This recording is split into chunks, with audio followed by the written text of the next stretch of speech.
Okay. Can you add Vern to the prayer list, please?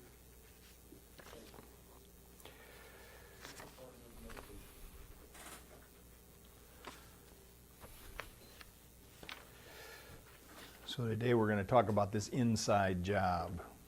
If you got the text, you already knew that. Within. Here's what Hafiz has to say in this poem. The title of the poem is All the Talents of God. All the talents of God are within you.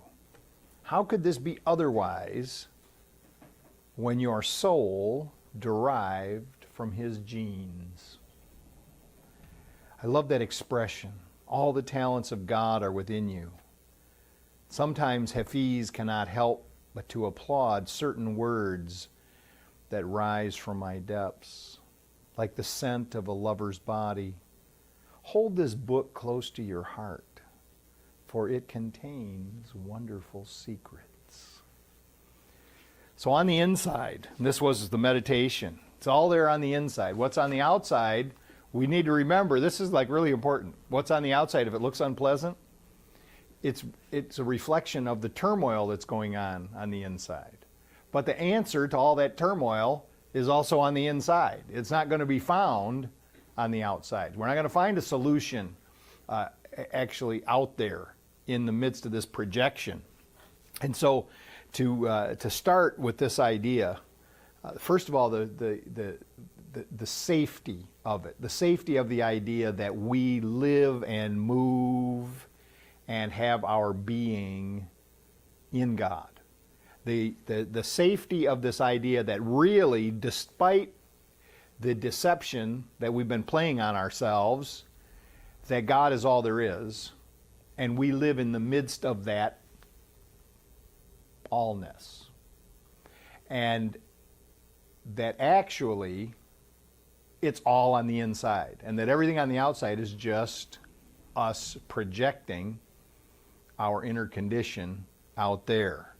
And so we think about this idea of how because it's really an idea without space. It's an idea without time, because it's saying, okay, I am in God, but God is in me, and so that it's all in that inner state. So God being only joy, only peace, only love, only life. And that all these words are just different descriptors for the same thing. This allness of the light of God. So having this inner shift to go from the point of view that there's trouble and turmoil to this inner view that there's peace. And what I like about this, the meditation that we did this morning, is to shift our attention to the fact that happiness is always available. So we'll start with that happiness is always available. So if it's always there and it's always available, then why is it that I'm not always happy? It's because I decided on something different. And I think this really is important that we say this, that the only reason that I'm not always happy is because I decided for something else. Now, many times I could say to myself, well, I don't remember making that decision. I don't know, when did I do that? Well, when I did that was when I made a judgment for the negative. And a lot of these things are happening at a subconscious level that I'm not quite aware of. I'm getting triggers are occurring, and they're setting me on a path of thought, feeling, behavior that ends up in an unhappy place. But the point is, I don't need to figure out when I made the wrong decision or where it happened or why or any of that kind of stuff. All I need to realize is, if I find myself unhappy, I just need to remember that I can choose differently, that I can do something else. So the peace is constantly present. When I am not feeling at peace, we already have some things that we know we can do. So now I'm not so good at this yet where I can just say to myself, okay, you're at peace, and it occurs. But I know some things to do. I know that the first thing that I can do is just start paying attention to my breath. It begins there. Okay, let me breathe for a second. And almost always when I find out that I'm anxious and upset about something, as soon as I check my breath, I see that I'm not breathing correctly. I'm already kind of like breathing halfway. And so then to put the attention and say, all right, well, let me just start breathing. Let me just pay attention and feel that. And as we know that there's this, because we've practiced this so many times, that as we breathe in, it almost automatically for me, I hear the words in my own head, the words I wrote many years ago, that I am filled. Breathing in, I am filled with the life of God. Breathing out, I relax into the love of God. And so this idea, whether you use those words or other words, doesn't matter. But as soon as that connection with paying attention to the breath, saying some affirmation like that, the peace begins to just kind of calm down everything. It smooths the rough edges. So love is forever extending. Now here's the thing that actually keeps it going. This is the thing that keeps it going. If I believe that the only thing there really is, that the only reality is the love of God, or we could call it the light of God, or the peace of God, whatever. But if we think about that as the only reality as being that we are in, of, and a part of this love of God, and that the whole creation process is an extension of that love, then I just need to visualize, I'm going to do like my Father did. I'm going to extend, as I'm instructed to do, I'm going to extend love into my, let's just say it this way, into my experience. So I'm getting in my mind that the love of God is always extending to me, and all I want to do is turn around and let that flow through me and extend back from me. Well, where's it going? Well, if God is all there is, that's where it's going, right? I mean, it's going, but it goes to whatever I'm seeing in front of me as some kind of symbol. I just need to realize all the people in front of me, all the situations in front of me, they are just really symbols for that, and for whatever reason, I've broken them up into separate symbols, and I'm sending that love back out. I'm extending. So then, as I'm walking around, if I'm focused on this, about that feeling and actually seeing that light, that love going forth from me to everyone I meet, that sets the tone for everything. I really don't have to remember anything else if I can do that. So there becomes then this confidence that occurs. There's a strength in us that is greater than any of our problems. There's a strength in us, and because we remember, and although first of all, it's hard to accept the fact that we really are responsible for our lives, because it seems so much as we look around, it looks like other events are occurring, things that are out of our control are happening, and it's other people are not acting the way they're supposed to act, and the government is all screwed up, and they've all got their own self-centered interests going on, and that's why they can't take care of their job, and all these things that seem to impact on us. It's very easy to abdicate our responsibility and say, well, I'm just a little guy. I'm just a little guy out here that's taking the brunt of all this mistreatment from various people. And even when we start to think that way, of course, it's really easy to see that we're being mistreated not only by the people who are just incidental in our lives, but we can find that we're being mistreated by those that are supposed to be closest to us. So, but the fact is that we're responsible for our lives. And I can remember years ago, this idea was presented to me that I needed to take responsibility for my life, and that meant that I had to take responsibility for everything that I had thought, said, done, or left undone up until this point. Now that's my responsibility. I'm not responsible for what you thought, what you said, what you did, or what you left undone. I'm responsible for my piece, what I did, right? So when I say I'm responsible for my life, I'm not saying I'm responsible for someone mistreating me. That would be silly to say that. But sometimes the ego wants to say that. The ego would want to say something like, well, it alternates from I'm really, so good to these people and they're treating me bad, to I'm really not worth anything and that's why they're treating me bad. I mean, we have these weird thoughts that kind of go back and forth between that. But we're not responsible for what they've done. What we're responsible for in this, we would call it the chain of custody, that we are responsible for what we do with what they do. And this is where the strength comes in. That if we realize that we have this, the life of God within us, the love of God within us, and we decide that that's what we're going to exhibit, that that's what we're going to demonstrate, then everything that happens, the call that's in our hearts is, let me give love to the situation. Let me give service to the situation.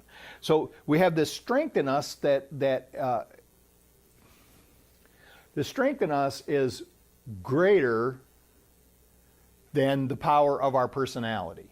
It's not. Don't think that that's what it is. I'm not saying that this inner strength we have is like a great sparkling personality.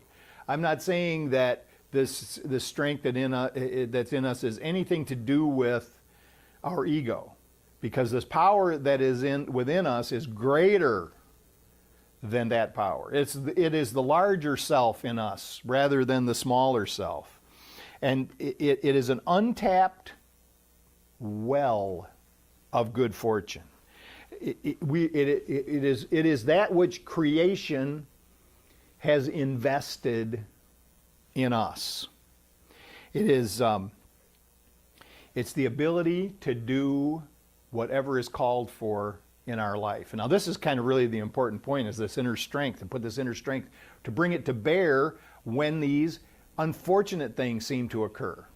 That's to say, I have this strength within me that has nothing to do with my separateness, with me thinking I'm separate, and everything to do with me thinking I'm connected.